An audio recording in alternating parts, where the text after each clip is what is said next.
Danas vam donosimo šokantne informacije koje su uzdrmale ceo region. Apelacioni sud u Nišu doneo je odluku koja menja tok istrage nestanka male Danke Ilić. Da li će majka devojčice, Ivana Ilić, završiti iza rešetaka? Da li će konačno biti razotkrivena prava istina o ovom misterioznom slučaju? Naime, sud je ukinuo optužnicu protiv Dejana Dragijevića i Srđana Jankovića, dvojice osumnjičenih za ubistvo devojčice, i naložio novo ispitivanje ključnih svedoka, među kojima je i majka Ivana Ilić.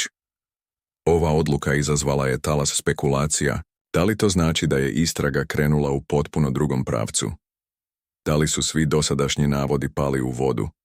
I najvažnije, da li Ivana Ilić nešto krije? Optužnica pada, istraga se širi. Apelacioni sud je zaključio da u dosadašnjem postupku postoji niz nelogičnosti i da je potrebno ponovo ispitati Ivanu Ilić.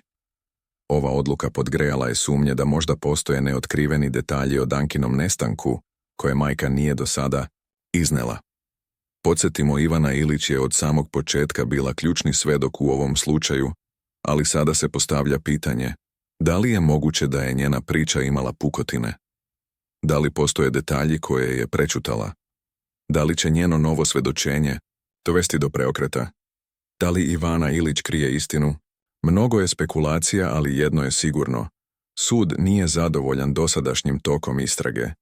Novi dokazi, svedočenja i moguće optužbe mogli bi da dovedu do hapšenja osoba za koje do sada niko nije ni sumnjao.